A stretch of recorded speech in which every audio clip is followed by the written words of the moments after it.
तो hello student, तो एक क्वेश्चन करते हैं बेस थ्योरम पर। ये बेस थ्योरम का फार्मूला है और इस फार्मूले को हम लोग क्वेश्चन के थ्रू समझेंगे कि कैसे इसको अप्लाई करना है। तो देखो एक क्वेश्चन बोला गया है कि 2 बैग्स है, बैग 1 एंड बैग 2, और बोला गया है कि बैग 1 में 4 व्हाइट बॉल्स है और 3 रेड बॉल्स है, और बैग 2 में 3 व्हाइट एंड 7 रेड बॉल्स है। बोला गया है कि 1 ball is drawn from one of the bags. इन दोनों बैग में से किसी एक में से एक बॉल को ड्रा किया गया and found to be white. जो बॉल ड्रा की गई वो व्हाइट थी। तो बताना है कि वो जो प्रोबेबिलिटी में बतानी है कि जो बॉल ड्रा की गई थी वो बैग 1 से ड्रा की गई थी। तो बेस थ्योरम का क्वेश्चन पढ़ते ही समझ में आ जाता है। इसका एक जो इवेंट होता है वो बीच में दिया रहता है। जैसे यहाँ पर बता दिया है कि जो बैग में से बॉल निकाली गई वो व्हाइट थी, तो बताना है कि वो व्हाइट बॉल जो है वो बैग 1 से ड्रा की गई। तो ये क्वेश्चन पढ़ते ही समझ में आ जाता है। तो देखो अब ऐसे क्वेश्चन में सबसे पहले क्या करेंगे, तो जो बॉल ड्रा की गई थी वन ऑफ द बैग्स, मतलब दोनों बैग में से किसी में से एक बॉल को ड्रा कर सकते हैं। तो पहले हमें बैग को करना पड़ेगा सेलेक्ट। तो पहले हम आपको बता रहे हैं इस फार्मूले के थ्रू, इसके बाद हम आपको बताएंगे शॉर्टकट मेथड जिससे कि इसको हम जल्दी से कर लेंगे। तो देखो यहाँ पर 2 इवेंट हम डिफाइन करते हैं, इवेंट E1 और इवेंट E2। E1 क्या होगा, पहले हम लोग करेंगे सेलेक्ट फर्स्ट बैग। पहले हम लोग बैग को करेंगे सेलेक्ट। E1 हो गया सेलेक्ट फर्स्ट बैग और E2 हो गया सेलेक्ट सेकेंड बैग। E2 हो जाएगा सिलेक्ट सेकेंड बैग। तो इस फार्मूले में जो E1 और E2 है ना वो सब समझ में आएगा। अब इसमें जो A होता है, जो रिजल्ट हमें इस एक्सपेरिमेंट में मिलता है, जैसे यहां पर जो बॉल ड्रा की गई थी वो फाउंड टू बी व्हाइट, तो उसी को हम लोग बोलते हैं वो A। तो A हो गई कि ड्रॉइंग बॉल इज व्हाइट, इसी को हम लोग A बोलेंगे कि जो बॉल ड्रा की गई वो व्हाइट थी, ड्रॉइंग बॉल इज व्हाइट। अब इसमें बताना है कि find probability that it was drawn from bag 1। तो जो पूछा गया लास्ट में उसको देखो, यहां पर ये जो फार्मूला है इसका हम समझते हैं ना कि ये हो चुका है, मतलब probability of E1 when A has already occurred. तो यहां पर हमें प्रोबेबिलिटी पूछा गया है, यहां पर जो स्लैश है यहां पर वो लिखते हैं जो हो चुका है। तो क्या हो चुका है कि बॉल जो थी वो व्हाइट फाउंड की गई थी, तो A लिखेंगे। अब यहां पर E1 लिखेंगे, E2 लिखे। तो लास्ट में क्या पूछा गया है कि प्रोबेबिलिटी बतानी है बैग 1 की, कि बैग 1 से ड्रा की गई थी। तो बैग 1 को क्या लिए E1, मतलब probability of E1 when A पूछा गया, ये पूछा गया है। तो बस, तो क्वेश्चन जो गिवन है उससे हम लोग इतना इंफॉर्मेशन ले लिए। अब देखो, अब प्रोबेबिलिटी ऑफ E1 निकाल लेते हैं। तो प्रोबेबिलिटी ऑफ E1 क्या होगा, 2 ही बैग है E1 E2, तो बैग 1/2 हो जाएगा। 2 बैग में से किसी एक बैग को सेलेक्ट करने की प्रोबेबिलिटी हाफ होगी। प्रोबेबिलिटी ऑफ E2 भी 1/2 ही आएगा, क्योंकि 2 ही बैग है। अगर 3 बैग होते तो हर एक बैग की जो प्रोबेबिलिटी होती 1/3 होती। अब ये हो गया। अब यहां पर प्रोबेबिलिटी ऑफ E1 और E2 की जगह पर ये रख देंगे। अब ये निकालते हैं probability of A when E1, मतलब E1 हो चुका है, करने का मतलब कि हम फर्स्ट बैग को सिलेक्ट कर चुके हैं। तो बताना है A क्या है, व्हाइट बॉल की प्रोबेबिलिटी। तो फर्स्ट बैग, ये है फर्स्ट बैग को सिलेक्ट करोगे तो इसमें व्हाइट बॉल कितनी है, 4 है, और टोटल बॉल कितनी है, 7। टोटल बॉल 7 है, तो 4/7। तो ये A व्हेन E1 आ गया। अब probability of A when E2, इसका मतलब कि E2 हो चुका है, मतलब E2 को हम सिलेक्ट कर चुके हैं सेकंड बैग को, तो बताना है A। तो यहां पर A क्या है, व्हाइट बॉल। तो व्हाइट बॉल कितनी टोटल, 3, इसमें कितने टोटल 3 और 7 10, तो 3/10। मतलब इसका मतलब क्या है कि E2 हो चुका है, मतलब सिलेक्ट कर चुके हैं सेकंड बैग को, तो A की बतानी है प्रोबेबिलिटी। A क्या लिए, व्हाइट बॉल। तो व्हाइट बॉल कितनी इसमें, 3, तो 3/10। बस, अब जो पूछा गया है अब लगा देते हैं बेस थ्योरम। तो यही पूछा गया probability of E1 when A। तो देखो इसको फार्मूले को कैसे याद रखेंगे, जो यहां पर है इसी को पलट दो, फ्लिप कर दो, तो A पहले आ जाएगा, E1 इधर आ जाएगा। इसी को पलट देंगे, अगर E2 A होता तो A पहले लिखते फिर E2 बाद में करते, और इनटू प्रोबेबिलिटी ऑफ E1। और नीचे क्या होता है, टोटल प्रोबेबिलिटी थ्योरम का फार्मूला। तो इसी को कॉपी करेंगे, A when E1 into probability of E1।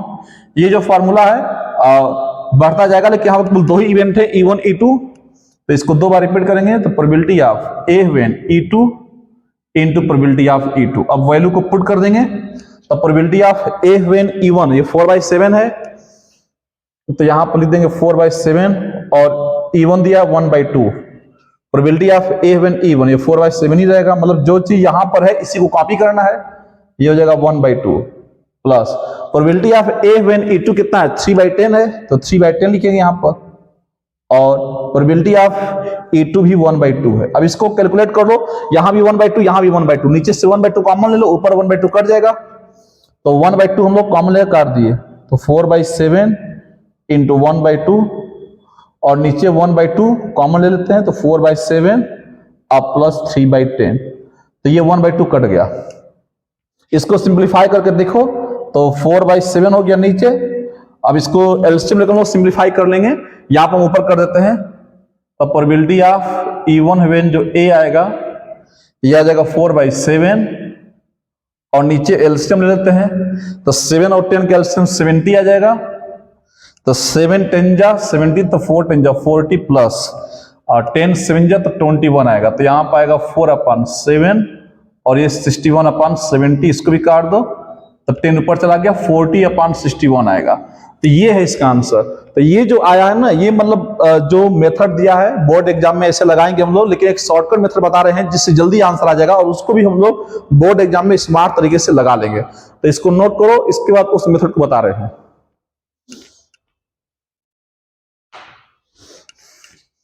तो इसका देखते हैं सेकेंड मेथड, और उस मेथड से हम लोग करते हैं, उससे जल्दी आंसर आता है, बड़े बड़े क्वेश्चन बेस्ड थ्योरम के बन जाएंगे। तो इस क्वेश्चन में क्या बोला गया है कि 2 बैग्स है, तो देखो इसको एरो डायग्राम से ऐसे लोग करते हैं। क्वेश्चन में बोला गया है कि क्वेश्चन का मीनिंग तो आप लोग समझ ही गए होंगे, बैग 1 बैग 2 2 बैग था, और यहां बोला गया है कि बैग 1 और बैग 2 में रेड और व्हाइट बॉल्स का दिया गया अमाउंट, और बोला गया है कि 1 ball is drawn from 1 of the bags. तो यहां पर क्या करते हैं हम लोग कि 2 बैग है तो 2 यहां से एरो निकालेंगे, और यहां पर ये खत्म कहां पर करते हैं एरो, तो इसको समझो ध्यान से, ये जो एरो होता है ये खत्म कहां पर करते हैं, इसी को हम लोग समझते हैं। तो यहां पर लास्ट पूछा गया है कि जो प्रोबेबिलिटी है वो बतानी है कि जो बॉल ड्रा की गई थी बैग 1 से, तो यहां पर बैग 1 पर खत्म करेंगे। तो एरो आप स्टार्ट कहां से करते हो, तो क्वेश्चन में समझ लो कि बेसिक बातें क्या क्या दी गई है। यहां पर लास्ट में जो पूछा जाता है ना उसी से डिसाइड करते हैं। बैग 1 पर पूछा गया तो बैग 1 पर खत्म करेंगे। अगर यहां बैग 2 पूछा रहता है कि वो जो बॉल ड्रा की गई थी बैग 2 से की गई थी, तो यहां पर 2 पर खत्म कर देंगे। अब इस एरो पर क्या लिखते हैं, ये जो एरो बना है इस पर हम लोग किसकी प्रोबेबिलिटी लिखते हैं, तो ये जो बैग 1 और बैग 2 है ना, हम लोग इसकी प्रोबेबिलिटी लिखते हैं। तो 2 बैग है, बैग 1 और बैग 2, तो हर एक बैग की सिलेक्ट करने की प्रोबेबिलिटी कितनी होगी, हाफ हाफ होगी। अब इस एरो पर हम लोग उसको लिखते हैं कि जब ये हो चुका है तब यहां पर ये लिखा जाता है। तो बैग 1 को हम सिलेक्ट कर चुके हैं तब ये इस पर लिखेंगे इवेंट की। तो बैग 1 को सिलेक्ट कर चुके हैं, तो बैग 1 में 4 व्हाइट एंड 3 रेड बॉल्स है। अब पूछा गया है कि जो प्रोबेबिलिटी बतानी है हमें, वो व्हाइट बॉल जो ड्रा की गई थी उसी की प्रोबेबिलिटी बतानी है बैग 1 से। तो ये सिलेक्ट कर चुके हैं बैग 1, तो बैग 1 में व्हाइट बॉल कितनी है 4, तो 4 अपान, और टोटल कितना है 7, तो 4/7। इस पर क्या लिखेंगे कि ये हो चुका है, मतलब बैग 2 को सिलेक्ट कर चुके हैं। तो बैग 2 को जब आप सिलेक्ट करोगे तो बैग 2 में कितनी व्हाइट बॉल्स हैं 3, तो 3 अपान, और टोटल कितना हो जाएगा 3 और 7 10। अगर यही पूछा गया होता कि बॉल जो फाउंड की गई थी वो रेड थी, तो रेड को ऊपर लिखते और फिर टोटल लिखते हैं। तो जो यहां पर रिजल्ट में आता है उसी को लिखा जाता है फेवरेबल अपॉन टोटल करके। अब देखो, अब प्रोबेबिलिटी का आंसर क्या आएगा, तो प्रोबेबिलिटी का जो फार्मूला होता है बेस थ्योरम को याद करने की जरूरत ही नहीं पड़ेगी। प्रोबेबिलिटी का फार्मूला क्या होता है, favourable outcomes upon total outcomes. पूछा किसका है, बैग 1 का, तो देखो ये एरो बैग 1 का है, तो ये हो गया फेवरेबल आउटकम्स, तो इसको लिखेंगे ऊपर, तो 1/2 इंटू 4/7, तो ये हो गया फेवरेबल आउटकम्स अपान में टोटल आउटकम्स। टोटल मतलब इसका इससे इंटू करके इसका इससे ऐड कर दो, तो 1/2 इंटू 4/7, अब प्लस इसका इससे इंटू कर लेंगे 1/2। तो देखो जो बेस थ्योरम के फार्मूले पर रखे थे ना, एकदम जस्ट वही चीज आया था, और इसको सिंप्लीफाई करने पर 40/61 आया था।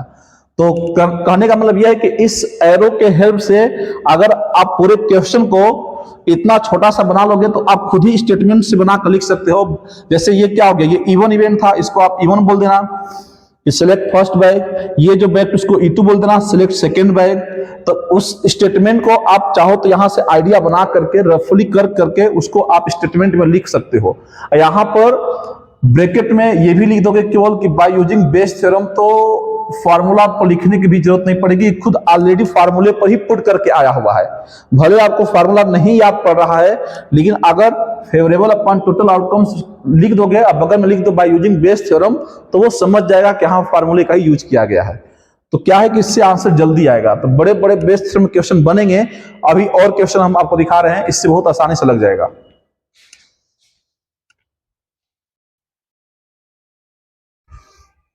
तो ओके स्टूडेंट, तो एक और क्वेश्चन देखते हैं। और देखो इस क्वेश्चन में क्या है, बोला गया है अ bag contain 5 red and 4 black balls. Second bag में भी दिया गया है, बोला गया one of the 2 bag is selected at random. तो पहले आपको बोला गया है कि वन ऑफ द 2 बैग, पहले बैग को करना है सेलेक्ट, और बैग को 2 बैग रखा गया है, तो दोनों बैग में से किसी एक बैग को करना है select, one of the 2 bags, उनमें से कोई एक बैग को सिलेक्ट करो। And 2 balls are drawn, WR का मतलब ब्रैकेट में है विदाउट रिप्लेसमेंट। देखो दो होता है स्टेटमेंट, एक विथ रिप्लेसमेंट और एक विदाउट रिप्लेसमेंट। विदाउट रिप्लेसमेंट का मतलब यह है कि अगर 2 बॉल हम निकाले उसमें से, तो निकालने के बाद उसको वापस उसमें नहीं रखेंगे। जैसे हम पहली बॉल को वापस निकाले, उसको साइड में रख दिए, दूसरी बॉल को वापस निकाले, उसको साइड में रख दिए, तो ये हो गया विदाउट रिप्लेसमेंट। और एक होता है कि बॉल को निकालकर फिर उसको वापस उसमें रख दिए, तो वो हो गया विथ रिप्लेसमेंट। तो ये विदाउट रिप्लेसमेंट है, मतलब बॉल को निकालकर उसको साइड में रखा जा रहा है। तो बोला गया है कि जो 2 बॉल ड्रा की गई थी वो दोनों रेड थी, वो कलर में रेड थी। देखो ये रिजल्ट पहले बता दिया है, तो बताना है कि वो जो बॉल ड्रा की गई थी सेकंड बैग से। तो ऐसे क्वेश्चन बेस थ्योरम के होते हैं कि बीच में रिजल्ट आपको पता होता है, पूछता है लास्ट में कि बताना है कि ये इवेंट जो होगा, जो भी यहाँ पे इंफॉर्मेशन दिया रहेगा, जैसे आज सेकंड बैग से। अब देखो इस क्वेश्चन का तो उसी तरह करते हैं स्टाइल में। यहां पर पूरे क्वेश्चन में जो कॉमन चीज है बैग 1 और बैग 2, तो ये एरो जब आप बनाते हो ना, तो लास्ट वाले स्टेटमेंट को पढ़ो, क्या पूछा गया है कि बैग 2 से, तो समझ जाओ कि अब जो एरो बनेगा बैग पर बनेगा। तो लास्ट में जो पूछा जाता है उसी से एरो बनाते हैं। अब खत्म किस पर करेंगे, तो कौन सा पूछा गया, सेकेंड बैग, तो सेकेंड पर खत्म करेंगे। अब इस पर क्या लिखी जाती है, इन दोनों की प्रोबेबिलिटी। तो 2 ही बैग है, बैग 1 बैग 2, तो हर एक बैग को सेलेक्ट करने की प्रोबेबिलिटी कितनी हो जाएगी, हाफ हाफ, 50-50।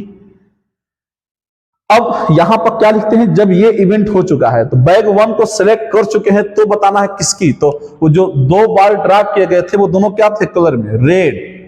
तो बैग 1 कहां पर, ये है 5 रेड एंड 4 ब्लैक बॉल्स। लेकिन इसके पिछले वाले क्वेश्चन में केवल 1 बॉल को ड्रा किया गया था, अब यहां पर 2 बॉल ड्रा किया गया। तो जब एक से ज्यादा बॉल ड्रा किए जाते हैं तो वहां पर लगता है कॉम्बिनेशन का फॉर्मूला, अब उसको आप डायरेक्ट नहीं कर पाओगे। तो 2 बॉल्स को ड्रा किया गया और दोनों फाइंड किया गया रेड। तो फर्स्ट बैग में रेड बॉल कितनी है टोटल, 5, तो 5 और 2 हमें करना है सेलेक्ट, तो 5C2, तो फेवरेबल आउटकम्स अपॉन टोटल, तो 5 और 4 कितना हो गया 9, 9C2। तो ये याद रखना, प्रोबेबिलिटी का फॉर्मूला क्या होता है, फेवरेबल अपॉन टोटल। तो 2 बॉल को ड्रा किया गया, तो यहां पर क्या लिखते हैं फिर से समझो, जब ये हो चुका है, फर्स्ट बैग को सिलेक्ट कर चुके हैं, तो बताना है कि वो दोनों बॉल क्या थी, रेड थी। तो फर्स्ट बैग ये है, इसको सिलेक्ट कर चुके हैं, तो फर्स्ट बैग में 2 रेड बॉल को निकालने की प्रोबेबिलिटी क्या होगी, तो रेड बॉल कितने हैं 5, तो 5C2 अपॉन में टोटल आउटकम्स 5, 4, 9C2। वैसे ही सेकेंड बैग को सिलेक्ट कर चुके हैं, तो सेकेंड बैग में रेड बॉल कितनी है 3, तो क्या हो जाएगा 3C2 और अपॉन में 3, 6, 9, तो 9C2। बस अब इसी को अगर स्टेटमेंट में करते तो कैसे लिखते, इसको इवन मान लेते हैं, select first bag, select second bag, ए क्या मान लेते हैं कि both balls found to be red, वो ए हो गया। तो कहने का मतलब यह है कि उसको हम बेस थ्योरम में पूरा प्रॉपर तरीके से बना सकते हैं। अब यहां पर प्रोबेबिलिटी का फॉर्मूला क्या लगा देंगे, favourable outcomes upon total outcomes.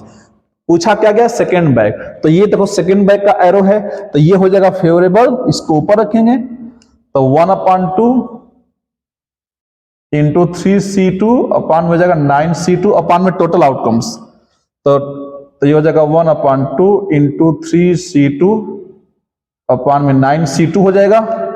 और इसके बाद ये प्लस 1/2, इसका इससे इंटू कर देंगे, इसका इससे करके ऐड कर दो, 5C2 और अपॉन में 9C2। तो ये कैलकुलेशन आप लोग कर लेना, कैलकुलेशन तो कर ही सकते हैं। तो कैलकुलेशन करने के बाद इसका आएगा 1/2, 3C2 का आंसर 3 आ जाएगा, और 9C2 का आंसर जो आएगा वो 36 आना चाहिए, 36 आएगा। ये तो कॉम्बिनेशन का फॉर्मूला है। तो 1/2 सेम चीज ऊपर यही है, तो इसी को कॉपी कर दो तभी आएगा 3/36 आएगा। अब प्लस ये 1/2, 5C2 का वैल्यू तो ये आ जाएगा 10 और अपन में जाएगा 36। अब ये काटना मत, नीचे का देखो 3/72 है, इसको काटना मत क्योंकि एलसीएम लोगे तो ये बाद में कट ही जाएगा और यहां पर आ जाएगा, नीचे का डिनोमिनेटर सेम ही है, ये भी 72 ये भी, तो 10 और 3 कितना हो गया 13/72 से पूरा कट गया। तो पहले ही काट दोगे तो कैलकुलेशन और लेंदी हो जाएगा। तो देखो जब डिनोमिनेटर सेम है तो लास्ट में काटा करो और इसके बाद आंसर आ गया 3/30। तो देखो बड़े बड़े क्वेश्चन बन जाएंगे। सीबीएसई 2019 का क्वेश्चन था, तो कितना आसानी से हो गया। और यहां पर ब्रैकेट में आप लिख देना कि by using BT Bayes theorem, ताकि सामने वाले को समझ जाए किसके बिहाइंड क्या बात हो रही है, कौन सा फार्मूला चल रहा है। तो देख लो बहुत आसान है। और भी क्वेश्चन करते हैं।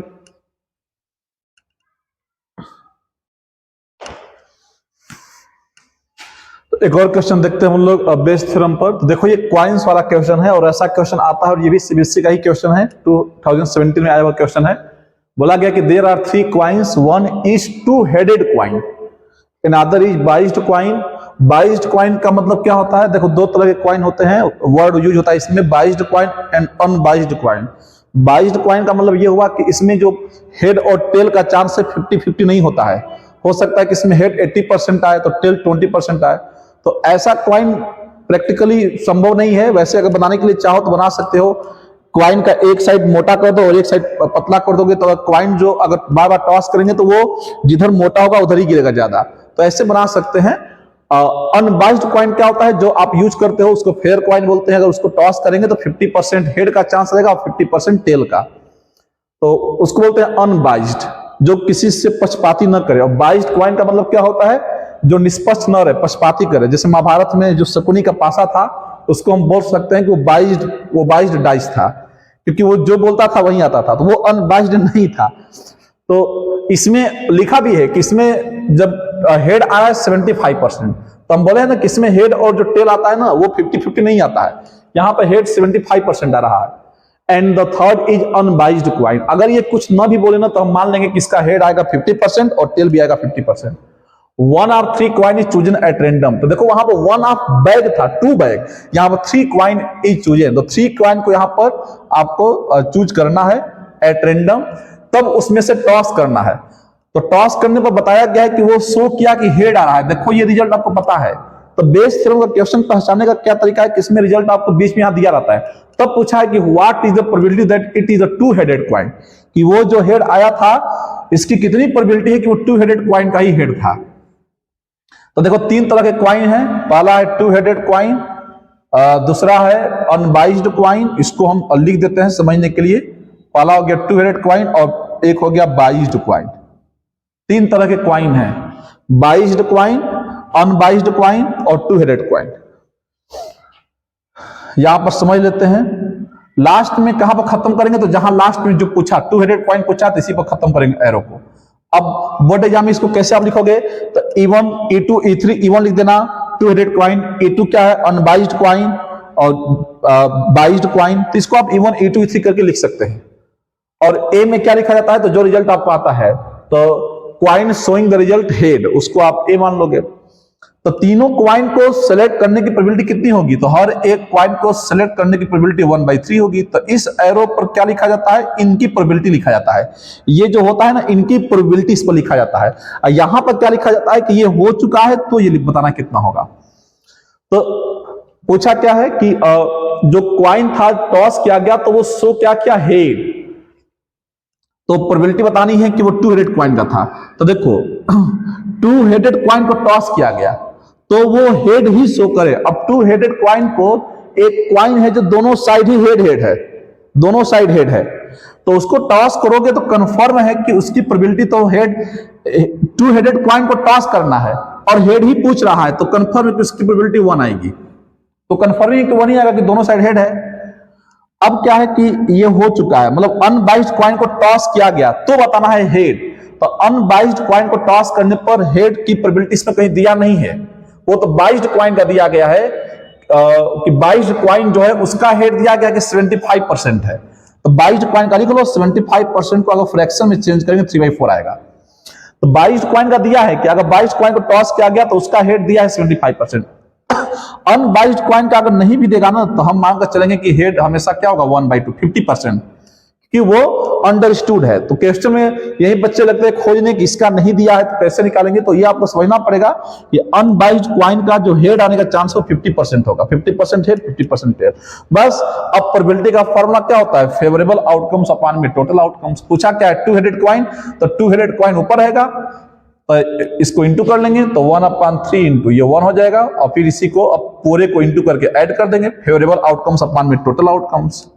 तो 1/3 इंटू 1/2 और प्लस यहां पर हो जाएगा 1/3 इंटू 3/4।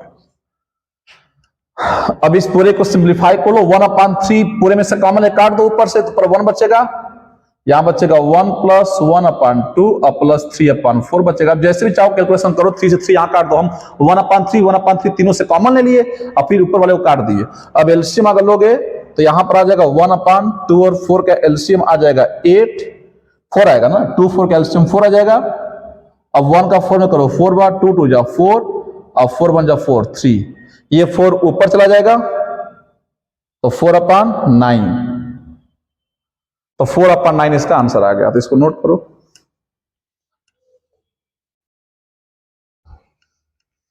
एक और क्वेश्चन देखते हैं। तो ये क्वेश्चन देखने में छोटा लग रहा है, तो बहुत बच्चों को लगता है क्वेश्चन जब बड़ा होगा तभी वो बेस थ्योरम का होगा। तो छोटा ही क्वेश्चन, लेकिन देखो ये भी बेस थ्योरम से लगेगा, तो समझेंगे कि बेस थ्योरम कैसे इसमें अप्लाई होगा। बोला गया है कि a man is known to speak the truth 3 out of 5 times, मतलब 5 वो 5 टाइम्स में वो 3 टाइम्स ट्रूथ बोल रहा है और 2 टाइम्स झूठ बोल रहा होगा, तो 3 टाइम्स वो सच बोल रहा है। ही थ्रो अ डाई और and report that it is 1, तो जब वह 5 टाइम्स में 3 टाइम्स वो ट्रूथ बोल रहा है और उसी समय उसने डाई को टॉस किया और उसने क्या रिपोर्ट किया कि उसमें 1 आ रहा है, मतलब जब वो 1 आ रहा है तो वो 5 टाइम्स में 3 टाइम्स वो ट्रूथ बोल रहा है। तो find the probability that it is actually 1। तो देखो यहां पर जो लास्ट में पूछा गया ना उसी से एरो बनाते हैं। पूछा क्या गया है 1, तो 1 पर एरो बनाएंगे। तो डाई शो 1, डाई या तो 1 शो करेगा, तो डाई शो 1, तो यहां पर लिख देते हैं कि डाई या तो 1 शो करेगा और नॉट 1। जब 1 शो कर रहा है तभी वो ट्रूथ बोल रहा है, और जब वो 1 शो नहीं करेगा, 1 नहीं शो करेगा तो मतलब क्या शो करेगा बताओ। तो यहां ब्रैकेट में समझ के लिख लो 2 3 4 5 6 वो, अगर इनमें से कोई आएगा तो वो झूठ बोलेगा, और अगर वो 1 रिपोर्ट कर रहा है तो उस केस में वो 5 टाइम्स में 3 टाइम्स वो ट्रूथ बोल रहा है। और खत्म कहां पर करेंगे, तो पूछा क्या गया है 1, एक्चुअली 1, मतलब वो 1 तो 1 पर पूछा गया प्रोबेबिलिटी। देखो कुछ समझते हैं पहले, इस पर क्या लिखते हैं, तो इसकी प्रोबेबिलिटी लिखते हैं इन सब की। यहां पर क्या लिखते हैं कि ये हो चुका है तब ये, तो 1, तो एक डाइस को टॉस किया गया तो 1 आने की प्रोबेबिलिटी कितनी होगी, 1/6 होगी, और नॉट 1 आने की कितनी प्रोबेबिलिटी होगी, तो 1 to 5/6 होगी, 5/6। अब क्या बोला गया है कि जब वो रिपोर्ट जब ये हो चुका है, मतलब वो रिपोर्ट कर चुका है कि 1 आया है, तो उस केस में वो 5 टाइम्स में 3 टाइम्स वो ट्रूथ बोल रहा है, मतलब 3/5। और जब अब नॉट 1 पर जब इतना ट्रूथ बोलने की कितनी प्रोबेबिलिटी होगी, तो झूठ बोलने की कितनी होगी, 1 से माइनस कर दो, तो 1 - 3/5 तो 2/5 आ जाएगा। बस पूछा क्या गया है 1, तो 1 का पूछा गया है, तो प्रोबेबिलिटी का फॉर्मूला होता है ये फेवरेबल आउटकम्स अपॉन में टोटल आउटकम्स, तो ये ऊपर आ जाएगा। तो देखो एकदम इससे मतलब बड़े बड़े क्वेश्चन लग जाएंगे। 1/6 अपॉन में 3/5, यहां पर 5/6 और इंटू 2/5, 2/5। अब इसको 3 से 2 इसको काटो मत, क्योंकि नीचे का डिनोमिनेटर सेम है, बाद में कट जाएगा। 3 1 जा 3 और 6 5 जा 30, और यहां पर देख लो 5 2 जा। अच्छा अभी यहां पर ये मिस्टेक हो रहा है, अभी ये पूरा हम अप्लाई नहीं किए, फेवरेबल आउटकम्स अपॉन में टोटल पूरे को करना था ऐड हमें, तो ये भी कर लेते हैं प्लस 1/6 इंटू 3/5। इतनी जल्दबाजी क्या है, देखो क्योंकि फेवरेबल अपॉन में टोटल, तो इसका पूरे का इंटू करके नीचे लिखते हैं, तो यहां पर प्रोबेबिलिटी जो हो जाएगा 3/, तो 6 5 जा 30, और यहां पर हो जाएगा 10/30 और प्लस 3/30 में 30। तो यहां बच्चों को आ जाता है लालच, काट देते हैं, काटो मत, क्योंकि नीचे का डिनोमिनेटर सेम है, तो फाइनली लास्ट में काटेंगे तो जल्दी आंसर आता है। तो 3/30 हो जाएगा, नीचे का डिनोमिनेटर सेम है तो ऊपर ऊपर ऐड हो गया, अब 30 से 30 मर जाएगा, कट जाएगा, और इसके बाद आंसर आ जाएगा 3/30। तो ऐसा भी क्वेश्चन आता है कि अ मैन स्पीक ट्रूथ या लाई, मतलब ऐसे क्वेश्चन बहुत आएंगे, भी देखेंगे और इसको आप नोट करो।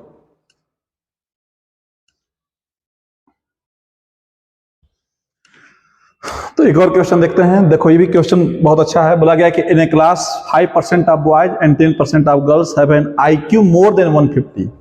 तो 150 से जिसका IQ ज्यादा होता है वो कुछ इंटेलिजेंट में गिना जाता है। तो ऐसे 5% बॉयज हैं और 10% गर्ल्स हैं। वैसे गर्ल्स ज्यादा ही हैं, गर्ल्स बहुत आगे इस समय है बॉयज के कंपेयर में। बोला गया है कि IQ जो है इनका मोर देन 150 है। In the class 60% are boys and rest are girls. Rest मतलब 40% गर्ल्स हैं क्लास में।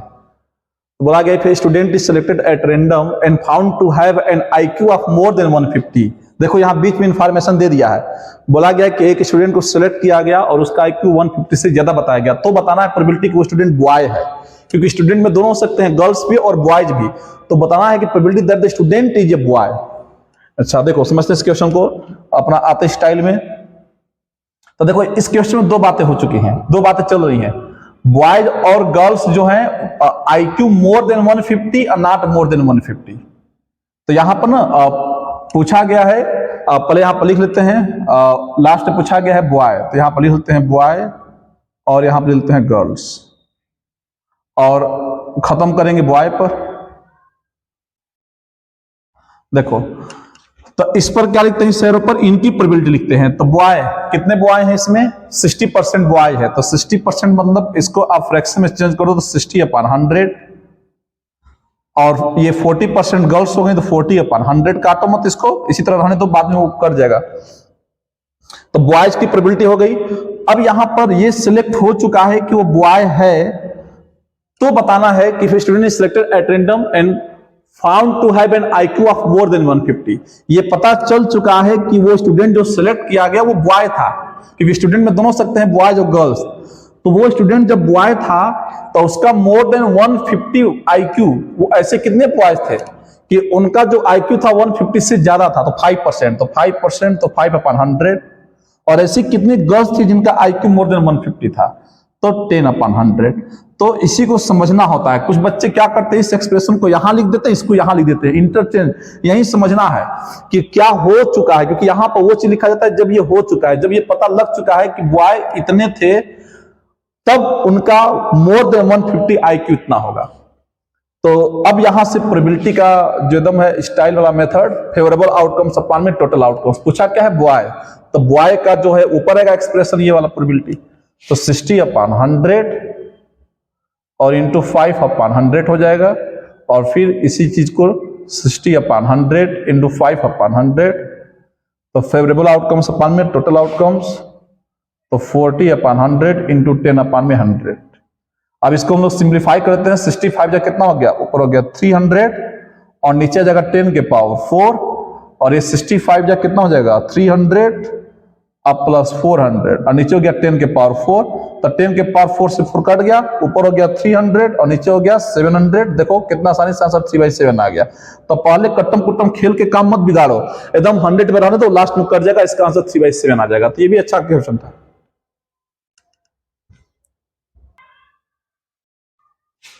तो एक क्वेश्चन लोग और देखते हैं। बोला गया इसमें कि अ card from A pack of 52 playing card is lost. बोला गया कि 52 प्लेइंग कार्ड में से एक कार्ड लॉस्ट हो गया है। देखो अब तक हम लोग जितने भी क्वेश्चन कर रहे थे सब प्रीवियस ईयर के कर रहे थे, अभी भी ये भी क्वेश्चन है। From the remaining card of the pack 3 cards are drawn at random. 52 में से एक कार्ड लॉस्ट हो गया, अब जो रिमेनिंग बचा 51 कार्ड, उसमें से 3 कार्ड को ड्रा किया गया एट रैंडम। ब्रैकेट में लिखा है विदाउट रिप्लेसमेंट। मतलब विदाउट रिप्लेसमेंट का मतलब क्या है कि एक कार्ड को निकाला गया, फिर उसको साइड में रखा गया, फिर दूसरे को निकाला गया, फिर साइड में रखा गया, मतलब वापस उसमें रिप्लेसमेंट नहीं किया गया।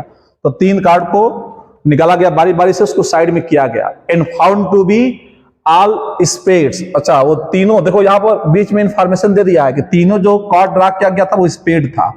तो बताना है प्रोबेबिलिटी की जो लास्ट कार्ड बीइंग था वो स्पेड कार्ड का था, वो जो लास्ट कार्ड खोया था वो स्पेड। तो ये क्वेश्चन बेस थ्योरम का है। तो देखो यहां पर भी जो स्टेटमेंट लास्ट में पूछता है उसी से एरो बनाते हैं। तो यहां पर दो चीज लिखते हैं, लास्ट कार्ड और नॉट स्पेड। 2 केस हो सकता है कि वो जो और लॉस्ट जो हुआ है कार्ड वो स्पेड करना हो, लॉस्ट कार्ड स्पेड। तो इन दोनों को समझते हैं और एरो किसी को खत्म करेंगे जो लास्ट में पूछा जाए, तो लास्ट कार्ड स्पेड, तो इसी एरो को खत्म किया जाएगा कि जो कार्ड खोया था वो स्पेड का था, तो जो पूछा जाता है लास्ट उसी को खत्म करते हैं। देखो इस एरो पर क्या लिखा जाता है, इनकी प्रोबेबिलिटी। तो जो कार्ड देखो 52 कार्ड है, थोड़ा कंसेप्ट समझते हैं। तो 52 कार्ड है और 52 कार्ड में जो होते हैं टोटल 13 स्पेड कार्ड होते हैं। अब बोला गया है कि प्रोबेबिलिटी बतानी है कि लास्ट कार्ड नॉट स्पेड, तो जब वो कार्ड खोया जो नहीं था वो स्पेड का नहीं था, तो स्पेड कितने टोटल 13 है। तो प्रोबेबिलिटी का फॉर्मूला क्या होता है, फेवरेबल आउटकम्स अपान में टोटल आउटकम्स, तो वो हो जाएगा 13 अपान में 52। तो इसको काट देंगे तो ये आ जाएगा 1/4। जो लास्ट कार्ड था वो स्पेड का था ही नहीं, तो स्पेड 13 होते हैं। अब जो लास्ट कार्ड था वो स्पेड का था, तो स्पेड का जो नहीं था तो 1/4, तो 1 से माइनस कर देंगे तो ये आ जाएगा 3/4, क्योंकि टोटल 52 कार्ड्स होते हैं। 52 कार्ड में जब स्पेड कार्ड टोटल कितने होते हैं 13 होते हैं, तो स्पेड कार्ड लास्ट था ही नहीं, तो टोटल 13 कार्ड रहेंगे, तो 13/52 हो जाएगा। और लास्ट कार्ड जो था, जो कार्ड खो गया था वो स्पेड का था, तो नहीं खोने का ये था, तो खोने का 1 से क्या कर देंगे, माइनस कर देंगे।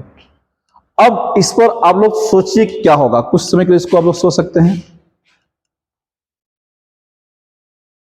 तो देखो अब इसमें क्या है, अब इस पर तो हम लोग इसकी लिखते हैं प्रोबेबिलिटी, एरो पर क्या लिखते हैं, जब ये इवेंट हो चुका है तब इस पर लिखते हैं। तो जो वो कार्ड खोया था वो स्पेड का नहीं था, बोला गया है कि अब फ्रॉम द रिमेनिंग कार्ड, तो रिमेनिंग कार्ड कितने होंगे 51 हो गए, तो रिमेनिंग कार्ड 51 हो गए। अब ध्यान समझते हैं, बोला गया कि 3 कार्ड को ड्रा किया गया at random and found to be all spades. तो लास्ट कार्ड जो था वो स्पेड का नहीं था, तो 51 में तो 13 तो स्पेड कार्ड हो गए ही होंगे, कि बोला गया है कि वो हमें यहां पर बतानी है कि स्पेड कार्ड की प्रोबेबिलिटी। तो लास्ट कार्ड स्पेड है ही नहीं है, तो स्पेड अभी भी 51 कार्ड तो खो चुका है, तो टोटल 51 हो गए। 51 में 13 स्पेड रहेंगे, तो प्रोबेबिलिटी का फॉर्मूला क्या होता है, favourable outcomes upon total outcomes. 3 card को सिलेक्ट किया गया है और तीनों क्या फाउंड किया गया, स्पेड। तो 13 स्पेड में से 3 कार्ड को सिलेक्ट करना है, तो 13C3 हो जाएगा। तो फेवरेबल अपॉन टोटल, और टोटल कितने हैं 51 है, तो 51C3 हो जाएगा। यहां पर क्या लिखेंगे, तो यहां पर ये चीज हो चुका है तब ये इस पर ये लिखा जाता है। यहां पता हो चुका है कि जो कार्ड एक खोया था वो स्पेड का ही था, तो स्पेड कितने, तो 13, तो 13 में से 1 माइनस कर दो, तो अब स्पेड का कितने हो गए टोटल, अब 12 हो गए। तो अब 3 कार्ड जो स्पेड होंगे वो 3 हो, अब 12 में से करोगे सिलेक्ट, तो ये हो जाएगा 12C3 और अपान हो जाएगा 51C3। अब प्रोबेबिलिटी का जो फार्मूला होता है फेवरेबल आउटकम्स अपान में टोटल आउटकम्स, पूछा गया लास्ट कार्ड स्पेड पर, तो इसको ऊपर रखेंगे, तो 3/4 और इंटू 12C3 अपान में 51C3 हो जाएगा। और फिर पूरे को कॉपी कर देंगे, अपान में इसका इससे इंटू कर देंगे और इसका इससे इंटू कर देंगे, तो 1/4 इंटू 13C3 अपान में 51C3 अब प्लस, अब फिर इसका इससे इंटू कर देंगे। तो इसमें कैलकुलेशन थोड़ा सा बड़ा होगा, इसको करना पड़ेगा। ये भी क्वेश्चन आपका सीबीएसई का ही है, तो इसको आप लोग कैलकुलेट कर लीजिएगा कॉम्बिनेशन के फार्मूले से। मेन था कंसेप्ट को समझना। एरो डायग्राम देखो, एरो बनाकर क्वेश्चन को हम लोग कर सकते हैं, तो इसको नोट करो।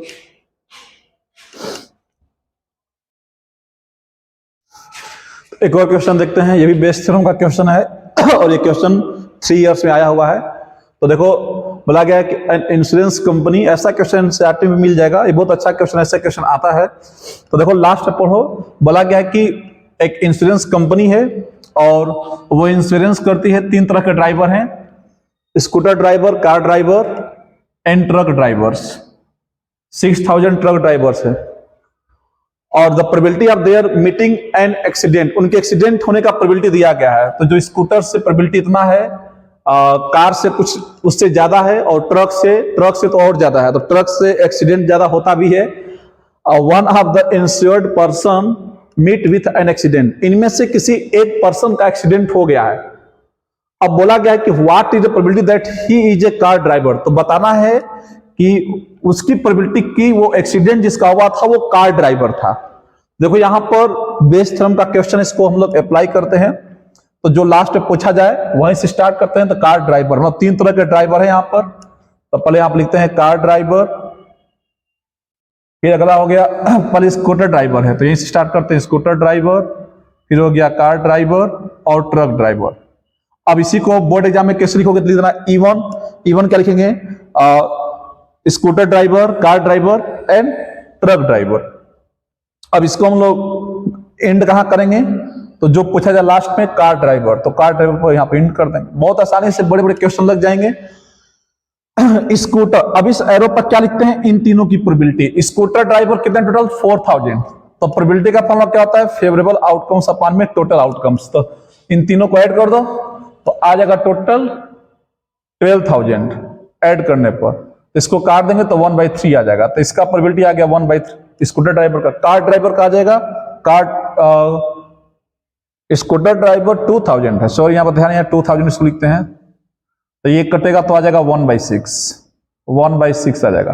कार ड्राइवर टोटल 4000 है तो 4000 अपॉन में हो जाएगा 12000, इसको भी काट दो तो ये आ जाएगा 1/3। और ट्रक ड्राइवर जो है 6000 है अपॉन में 12000, इसको भी कट्टम कुट्टम खेल लेते हैं तो 1/2 आ गया।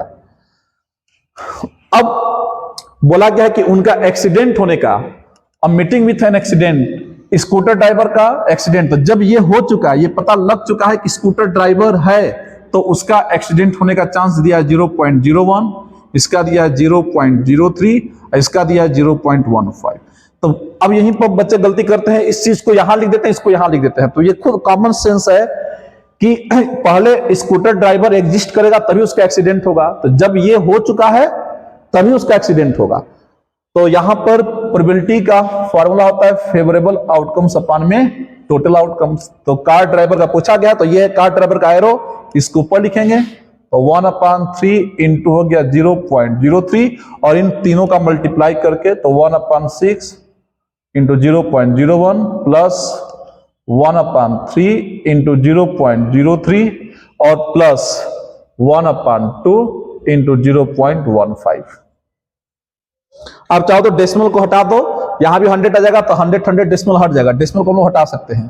तो ऊपर आ जाएगा 1/3 इंटू 3 आ जाएगा और नीचे आ जाएगा 1/6 अब प्लस 3 से 3 यहां से काट भी सकते हैं, 1 आ जाएगा, ये तो कट ही जाएगा। डेसिमल को फ्रैक्शन में 100 करके सबको काट दिए, ये भी 3 से 3 काट ही दो और ये जगह 15/2 आ जाएगा, 15/2। तो ऊपर आ गया 1 तो हो जाएगा 1 में, यहां पे एलसीएम ले लो, 2 और 6 का एलसीएम 6 हो जाएगा, ये हो जाएगा 1 प्लस और 1 का 6 में कर देंगे तो 6 हो जाएगा और प्लस 2 3 जा 6, ये हो जाएगा 45। अब इसका कैलकुलेशन करते ऊपर हो जाएगा 6, ये हो जाएगा 6, आई हो जाएगा 52, 6/52 हो जाएगा। ऐसा काट दो तो 3/26 आ रहा है, इसी के आसपास आंसर आएगा। कैलकुलेशन लोग चेक कर लेना, तो यही तरीका है, 3/26 इसका आंसर आ गया। तो ये भी बहुत अच्छा क्वेश्चन था, इसको नोट करो।